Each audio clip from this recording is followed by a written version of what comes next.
हमारा आज का टॉपिक है फाइलम एस्कीहेलमिन्थीज। ये जो फाइलम एस्कीहेलमिन्थीज है, इसको कॉमनली हम लोग राउंडवॉर्म्स भी कहते हैं।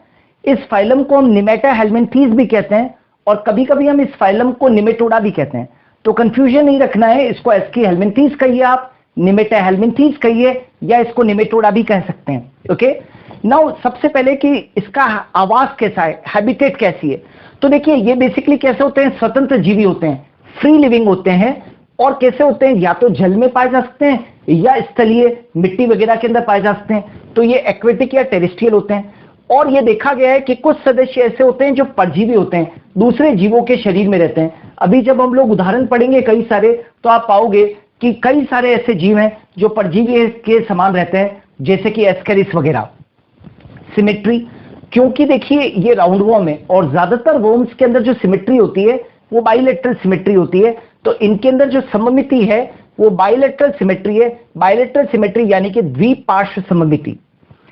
जर्म लेयर्स, जनन परतें जो होती है वो इनके अंदर 3 होती है, इसीलिए हम इनको क्या बोलते हैं, ट्रिप्लोब्लास्टिक कहते हैं, त्रिस्तरीय जीव कहते हैं। इनका जो बॉडी ऑर्गेनाइजेशन है, शरीर जो संगठन है, वो कैसा है, organ system grade of body organization, यानी कि अंग तंत्र प्रकार का शारीरिक संगठन है। इनकी बॉडी जो होती है वो अनसेगमेंटेड होती है, अखंडित होती है। और इनकी बॉडी प्लान जो होता है, इनका जो शरीर का प्लान होता है, उसको हम बोलते हैं tube with in tube body plan. Tube with in tube body plan का मतलब होता है नली के भीतर नली, मतलब बाहर की तरफ बॉडी वॉल है और बीच में क्या है, एलिमेंट्री कैनाल है। Okay, so tube with in tube body plan होता है, नली के भीतर नली प्रकार का इनके अंदर बॉडी प्लान होता है। प्लस इनकी शरीर भित्ति बहुत विशिष्ट होती है, यानी कि जो बॉडी वॉल है उस बॉडी वॉल के ऊपर एक मोटी उपत्वचा पाई जाती है, यानी कि they are having a thick cuticle. इतना ही नहीं, इनकी जो अधिचर्म होती है वो बहु केंद्र की अधिचर्म होती है, ये इनकी विशेषता है। मल्टी न्यूक्लिएट, मल्टी न्यूक्लिएट का टेक्निकल में सिंसाइशियल, ये जो इनके अंदर है वो क्या होती है, सिंसाइशियल एपिडर्मिस होती है।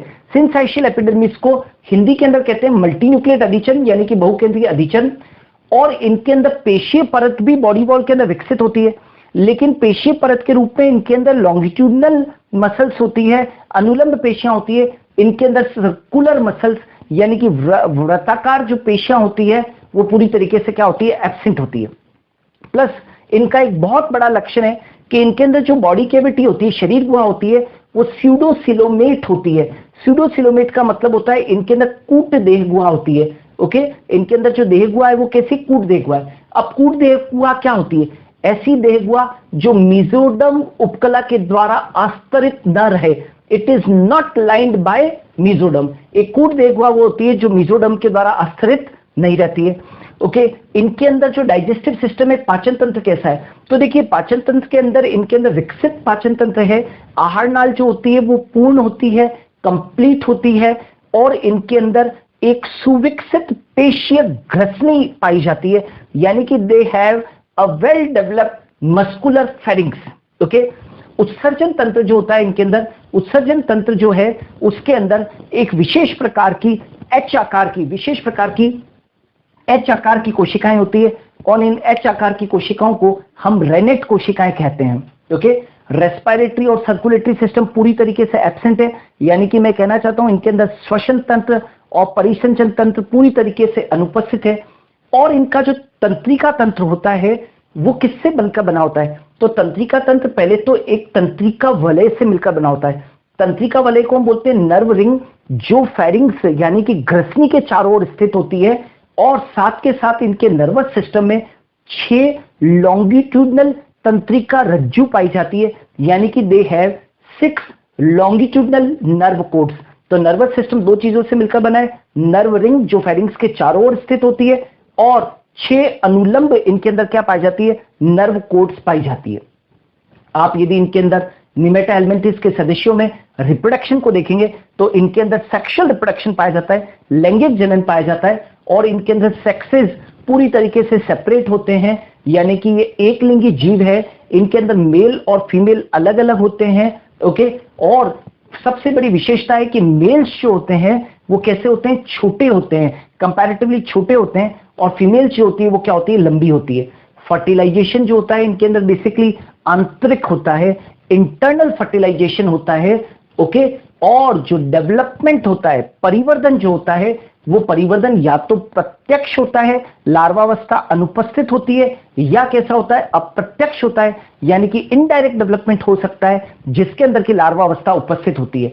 लार्वावस्था उपस्थित होगी तो लार्वा कौन सा होगा, तो लार्वा होगा इनके अंदर रैबिडिटीफॉर्म लार्वा। रैबिडिटीफॉर्म लार्वा जैसे एस्केरिस वगैरह के अंदर है, तो लार्वा कौन सा होता है, रैबिडिटीफॉर्म लार्वा होता है।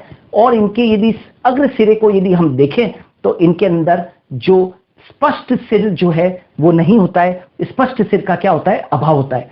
इस एस्की हेलमिंथेस के अंदर बहुत सारे मेंबर्स हैं, उनमें से कुछ खास मेंबर्स जो हैं वो मैंने यहां पर प्रेजेंट कर रखे हैं। देखिएगा, एस्केरिस लुम्ब्रिकोइड्स, एस्केरिस लुम्ब्रिकोइड्स जो होता है इसको आम भाषा के अंदर राउंड वॉर्म कहते हैं, गोल कृमि कहते हैं। ये मानव की छोटी आंत का ये परजीवी है और इसका जो जीवन चक्र है वो एक परपोषी में पूरा हो जाता है, यानी कि मानव में ही क्या हो जाता है, पूरा हो जाता है। और इस एस्केरिस लुम्ब्रिकोइड से शरीर के अंदर एक रोग उत्पन्न होता है जिसको कि हम बोलते हैं एस्केरियासिस। ओके। दूसरा देखिए, एक और एग्जांपल, ये भी बहुत बहुत एग्जांपल इंपॉर्टेंट है, एग्जाम्स के अंदर पूछा जाता है। इसको बोलते हैं वुचरेरिया बेनक्रॉफ्टाई। वुचरेरिया बेनक्रॉफ्टाई, इस वुचरेरिया बेनक्रॉफ्टाई जो है इसको हम फिलेरियल वॉर्म कहते हैं। क्या कहते हैं इसे, फिलेरियल वॉर्म कहते हैं। और वुचरेरिया बेनक्रॉफ्टाई से एक डिजीज होती है जिसको कि हम बोलते हैं that is known as the elephantiasis. Okay, इसको क्या कहते हैं हम लोग, इससे एक डिजीज हो सकती है जिसका कि नाम है एलिफेंटियासिस। ये बेसिकली जो है वो जो हाइंड लिम्स होती है, उस हाइंड लिम्स के अंदर जो लिम्फ वेसल्स वगैरह होती है उनको ये क्या करता है, अफेक्ट करता है। वुचरेरिया बेनक्रॉफ्टाई जो होता है उसका जो जीवन चक्र है वो दो परपोषियों में पूरा होता है, एक तो प्राथमिक परपोषी और एक द्वितीयक परपोषी। जो प्राथमिक परपोषी है वो तो कौन है, मानव है। और द्वितीयक परपोषी जो है वो कौन है, Culex mosquito, female Culex mosquito. Okay. Ancylostoma duodenal, ये जो एनसाइक्लोस्टोमा ड्यूडेनल है इसको हम हुकवॉर्म भी कहते हैं। ये भी आंत्र का क्या है, परजीवी है। और ये मानव के शरीर में कहां से प्रवेश करता है, तो पैरों से सॉफ्ट स्किन के द्वारा ये क्या करता है, प्रवेश करता है। एंटीरोबियस वर्मिकुलरिस, एंटीरोबियस वर्मिकुलरिस इसको सामान्य भाषा के अंदर पिन वॉर्म या सीट वॉर्म के नाम से भी जानते हैं। ओके। ये जो फिफ्थ वाला एग्जांपल है बहुत इंपॉर्टेंट है, इसको हम बोलते हैं ड्रैकेनक्यूलियस मीडियंसिस। ड्रैकेनक्यूलियस मीडियंसिस, इसको ग्वेना वॉर्म भी कहते हैं। इससे एक डिजीज होती है जिसको आम भारत की भाषा में इसको नारू डिजीज भी कहते हैं। ओके।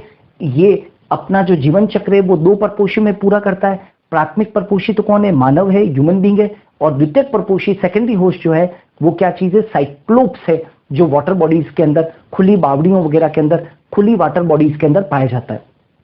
एक और एग्जांपल है लुआ लुआ, इसको हम आई वॉर्म भी कहते हैं। और ट्राइक्यूरस ट्राइक्यूरा, ट्राइक्यूरस ट्राइक्यूरा ये क्या कहलाता है, विप वॉर्म कहलाता है। तो ये तो स्टूडेंट जो थे वो सारे के सारे जनरल फीचर्स थे फाइलम एस्की हेलमिंथेस के। अब जैसे हर बार हम लोग फाइलम पढ़ते हैं तो उस फाइलम का हम क्लासिफिकेशन पढ़ते हैं। तो आइए हम अब जानते हैं क्लासिफिकेशन। और वो किसका क्लासिफिकेशन पढ़ रहे हैं हम, एस्की हेलमिंथेस का, यानी कि निमेटा हेलमिंथेस या निमेटोडा का हम क्लासिफिकेशन पढ़ रहे हैं। देखिए, इसका निमेटोडा का जो क्लासिफिकेशन होता है वो बड़ा सिंपल सा है। यहां पर दो क्लासेस ही होती है केवल, है ना।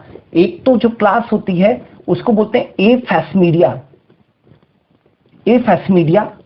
और दूसरी जो क्लास होती है उसको हम बोलते हैं फैस्मीडिया, ए फैस्मीडिया और फैस्मीडिया। देखते हैं करेक्टर्स, यहां पर क्या क्या करेक्टर्स होते हैं इनके अंदर। देखिए, करेक्टर्स में सबसे पहले पहला करेक्टर है फैस्मिड्स। फैस्मिड्स ये क्या होते हैं, सेंसरी ऑर्गन्स होते हैं, संवेदी अंग होते हैं। जैसे कि नेम शो कर रहा है, ए फैस्मिडिया में, ए फैस्मिडिया के अंदर फैस्मिड्स जो होंगे वो क्या होंगे, एब्सेंट। फैस्मिड्स एब्सेंट होते हैं। जबकि यहां पर हम देखेंगे तो फैस्मिड्स जो होते हैं वो क्या होते हैं, प्रेजेंट होते हैं। तो फैस्मिड्स, फैस्मिड्स प्रेजेंट, फैस्मिड्स आर प्रेजेंट। और यहां पर फैस्मिड्स क्या होते हैं, एब्सेंट। दूसरा जो करेक्टर आता है उसको हम बोलते हैं एम्फिट्स। ये भी सेंसरी ऑर्गन्स है बेसिकली। ये भी जो है वो क्या है, ये बेसिकली जो होते हैं वो कीमो रिसेप्टर्स वगैरह होते हैं। और एम्फिट्स जो होते हैं यहां पर भी क्या होते हैं, उपस्थित होते हैं। यहां पर भी उपस्थित है, यहां पर भी उपस्थित होते हैं। और कैसे होते हैं? रंध्र के समान, रंध्र के समान, बिल्कुल कैसे होते हैं? रंध्र के समान होते हैं।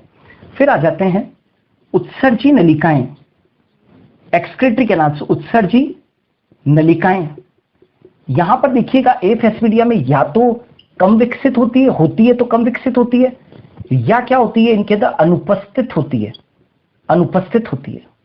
और यहां पर हम देखेंगे उत्सर्जी नलिकाएं तो कैसी होती है? उपस्थित होती है। उत्सर्जी नलिकाएं क्या है? उपस्थित है। और कैसी होती है? विकसित होती है। और फिर देखेंगे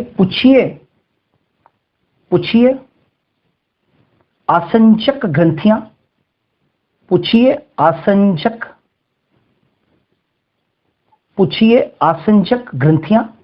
इंग्लिश में बता दूं, इनको बोलते हैं caudal adhesive glands, caudal adhesive glands. Okay, caudal adhesive glands जो होती है वो यहां पर क्या होती है? उपस्थित होती है। और कॉर्डल एडेसिव ग्लैंड्स जो होती है वो यहां पर क्या होती है? अनुपस्थित होती है। ओके, और यहां पर जो प्रतिनिधि जो जंतु होते हैं, जो प्रतिनिधि जंतु हैं वो कौन कौन से हैं?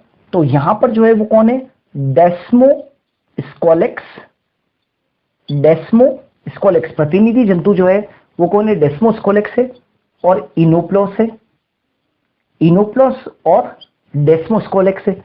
और यहां पर जो प्रतिनिधि जंतु है वो कौन है? एस्केरिस लुम्ब्रिकोइड्स। ना केवल एस्केरिस लुम्ब्रिकोइड्स, अभी जो मैंने आपको कई सारे एग्जांपल्स बताए थे जैसे कि एस्केरिस लुम्ब्रिकोइड्स, वुचरेरिया